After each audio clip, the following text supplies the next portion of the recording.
Dear students, so இந்த வீடியோவில் chapter 3 current எலக்ட்ரிசிட்டியில் ரிப்பீட்டிவாக கேட்குற கொஸ்டின் இது. So figure shows a network of resistor connected across a battery. Find the current supplied by the battery. இதிலிருந்து வரக்கூடிய current எவ்வளோன்னு சொல்லி கேட்குறாங்க. பேட்ரி ஆஃப் இஎம்எஃப் வந்துட்டு 5 வோல்ட் கொடுத்துருக்காங்க. அண்டு இன்டர்னல் ரெசிஸ்டன்ஸ் வந்துட்டு R is equal to 2/3 ohm கொடுத்துருக்காங்க.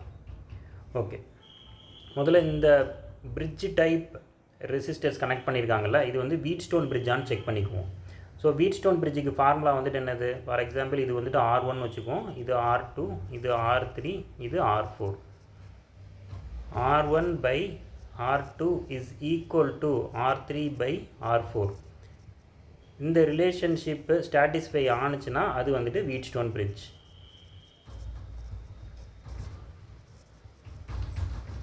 இப்போ இது வந்து ஸ்டாட்டிஸ்ஃபை ஆகுதான்னு செக் பண்ணிக்குவோம். அப்போ R1 வந்துட்டு எவ்வளோ?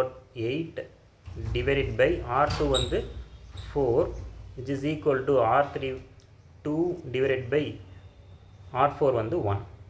ஸோ அப்போ கேன்சல் பண்ணோம்னா 2 is equal to 2. இப்போ இந்த ரிலேஷன்ஷிப்பு ஸ்டாட்டிஸ்ஃபை ஆகுது. So therefore the given network is a Wheatstone bridge. So Wheatstone பிரிட்ஜில் இந்த இங்கேருந்து வரக்கூடிய கரண்ட் வந்துட்டு வேல்யூ 0. அப்போ 3 ஓமுக்கு கரண்ட்டு வந்துட்டு போகாது. ஸோ அதனால் இந்த 3 ஓமை வந்துட்டு நம்ம டெலீட் பண்ணிடலாம். இப்போ ரிமைனிங் இருக்கிறது R1, R3, R2, R4 இது மட்டும்தான். இப்போ இந்த R1 அண்ட் R3 இதில் போகிற கரண்ட்டு தான் இதுலேயும் போகும். அப்போ R1ம் R3யும் சீரீஸ் காம்பினேஷனில் இருக்குது. அப்போ நெட்வொர்க் வந்துட்டு எப்படி ஆகும்? இது வந்துட்டு R1, இது வந்துட்டு R3, கீழே வந்துட்டு R2வும் R4ம் இதில் போகிற கரண்ட்டு தான் இதுலேயும் போகும். R2வும் R4ம் சீரீஸ் காம்பினேஷனில் இருக்கும். ஸோ இந்த மாதிரி மாறிடும். அப்போ 8 ஓம், இங்கே 2 ஓம், இங்கே வந்துட்டு 4 ஓம், இங்கே 1 ஓம். இப்போ இந்த ரெண்டு ரெசிஸ்டர்ஸும் சீரீஸ் காம்பினேஷனில் இருக்கிறனால இது ரெண்டோட எஃபெக்டிவ் ரெசிஸ்டன்ஸ் வந்துட்டு டேரெக்டாக நம்ம ஆட் பண்ணிக்கலாம். அப்போ 8 + 2 வந்துட்டு 10 ஓம். அதே மாதிரி இது ரெண்டும் சீரீஸ் காம்பினேஷனில் இருக்கிறனால இது ரெண்டையும் நம்ம டேரெக்டாக ஆட் பண்ணிக்கலாம். அப்போ 4 + 1 5 ஓம். அண்ட் இந்த 10 ஓமும் இந்த 5 ஓமும் பேரலல் காம்பினேஷனில் இருக்குது. அப்போ இதுக்கு நம்ம எஃபெக்டிவ் ரெசிஸ்டன்ஸ் கால்குலேட் பண்ணணும். அப்போ ஃபார்முலா வந்துட்டு பேரலல் காம்பினேஷனுக்கு என்னது? 1/R equivalent is equal to 1/R1 + 1/R2. அப்போ 1/10 divided by 1 divided by 5. 5 + 10 divided by 50 வரும். So 15 divided by 50.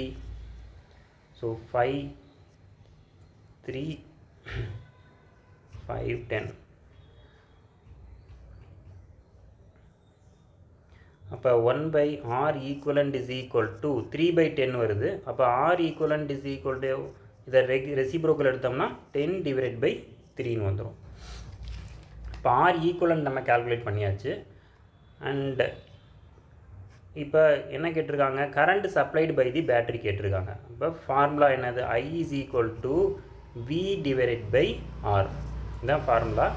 அப்போ V வேல்யூ வந்துட்டு வோல்டேஜ் 5 வோல்ட் கொடுத்துருக்காங்க divided by R resistance, total resistance value R equivalent வந்துட்டு நம்ம எவ்வளோ கண்டுபிடிச்சிருக்கோம்? 10 டிவைடட் பை 3 ப்ளஸ் பேட்ரியில் ஒரு இன்டர்னல் ரெசிஸ்டன்ஸ் கொடுத்துருக்காங்க, அதையும் நம்ம ஆட் பண்ணிக்கணும்.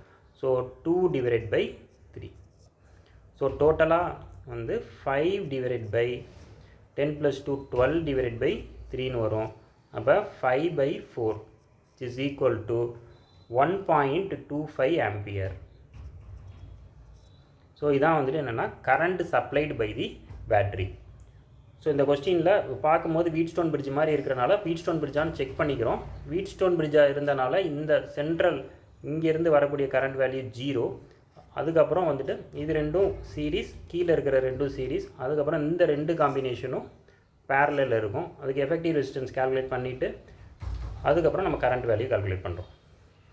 ஓகே, எதுவும் டவுட் இருந்துச்சுன்னா கமெண்ட் பண்ணுங்கள். தேங்க்யூ.